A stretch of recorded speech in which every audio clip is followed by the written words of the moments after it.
Alright guys, so this is our reading. We're running right at 1200 CFM. We're running at 36,000 BTU. That's what this air conditioner is. It's got output of 36,000 BTU, so that's really good. Now you can toggle through the menus. We'll go through the bottom one. That's going to be my return. Humidity is 60% in here right now. Now, he hasn't had the air conditioner on in probably about a week, so it hasn't ran, so the humidity is going to be high. It's right at 75 degrees in the house right now. 60 degree dew point. 65 degree. I messed something up there. 83% supply humidity. 59 degree air. Dew point. Oh, these are wet bulbs. Okay, so it's 56 degree wet bulb. Alright, so let's see what the wet bulb was on the return. 60 degree wet bulb. Our dew point, 65 degree wet bulb. So that's it. Alright, then we can take a printer. Let me grab it here. We'll put that above it. And I would hit print after I turned it on. Hit print.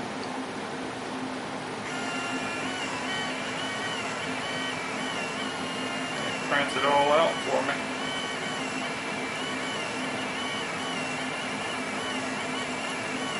Now, I don't know how any homeowner is going to ever argue that you didn't check their air conditioner when you have all this information you can pull out in front of them. And it just calculates everything on here for you.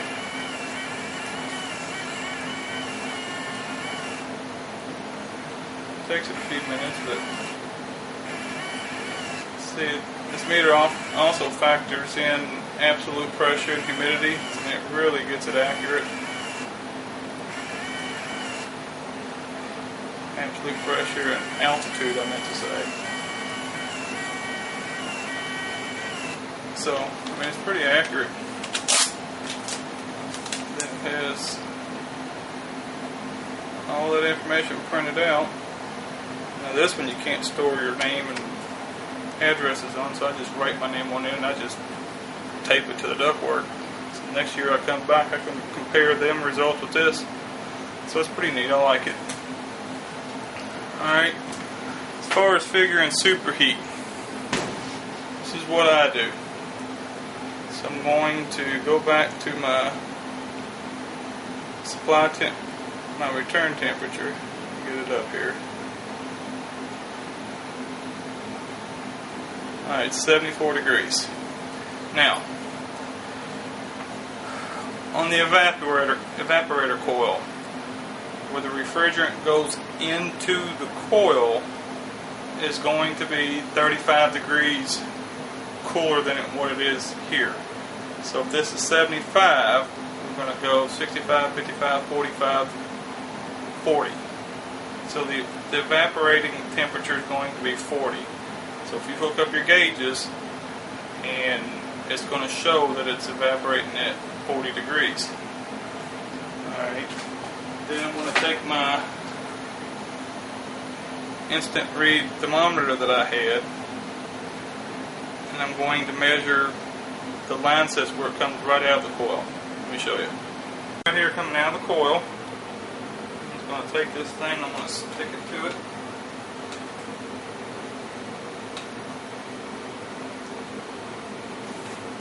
Get it in here.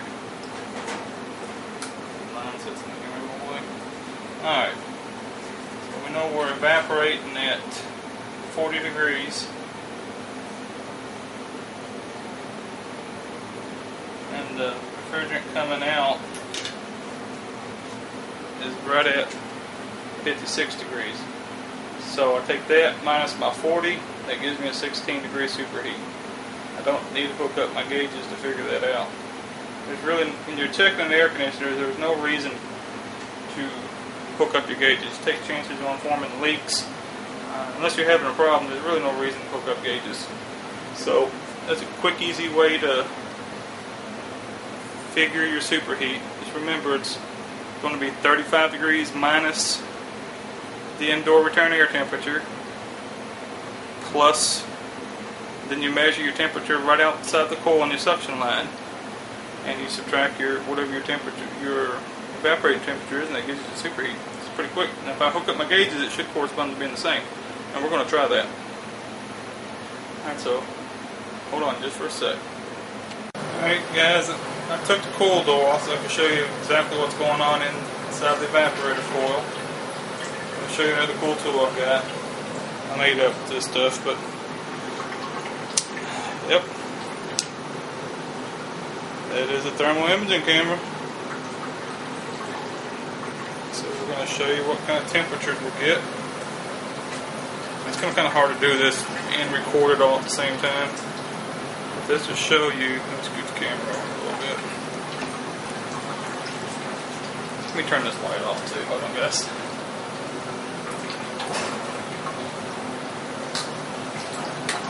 Alright, let's see if we can figure out how we can do this and make it look good all at the same time. Now, when I was measuring where I go, I found this coldest spot I found with this thing is 32 degrees. But it's on the other side, and I can't really get the camcorder in there to show it. So, right there where the refrigerant's coming out, here's where the line sets are, so it's 44 degrees, 46, shoot. Trying to watch two cameras at one time, it's kind of hard.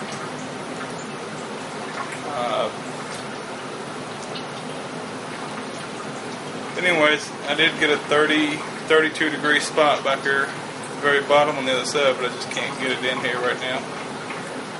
But I wanted to show you that, you know, it's going to be roughly right around 35 degrees colder than the return. If I could get it on the other spot, I'd show you that it would show 32 degrees for you, but I just can't. But anyway, that's refrigerant's in the bottom. It goes through the top. It gets warmer, warmer, warmer, and it comes out. It goes on back to the condenser unit. Orange is hot. Blue is cold. Alright, so we'll go over and hook up some gauges too, and I'll see how the gauges compare to that. Alright, also wanted to show you this. This is just a temperature pressure chart. So what you would do is, let me see here, under temperature here, you would go down to whatever your temperature is. Then you would go straight over to whatever refrigerant you're using, and that'll give you the pressure. Now since we've started this, it started off at right at 75 degrees. Right now it's almost 70 degrees. This thing's been running for a while now, so 70 degrees. If I took my 35 degrees from it, it gives me evaporating temperature at 35. So if you hook up your gauges, right now it should say 61 pounds. So if you need to know what the pressure is for whatever reason, find out what your evaporating temperature is, get your temperature pressure chart, and it'll give you your pressure. Again, you really don't need your gauges hooked up. You can find all that information out right here. Alright guys, so it's cooled off 2 degrees inside the house since we've been doing this test. So obviously my evaporating temperature is going to go down 2 degrees too. So it's 38 degrees, 73 degrees in the house. So, you know, you take 35 minus your return air temp. I've got the probe. Hoses are hooked up. Right on the money. You go over here to your pressure temperature chart. And you go to 39, 38 degrees. 67 pounds, 67, 68 pounds where it should be at. Well, we pulled off a little bit, 37. So, I mean, it's right there. 37, 37.9. 64, 65, somewhere around in that area. 38, well, it's fluctuating a little bit, so there you have it. You don't need to hook up your gauges. It's not just doing like a basic check. If you have problems, you need to hook up your gauges and get a better idea for it, but this is a carrier unit. So, thanks a lot, guys.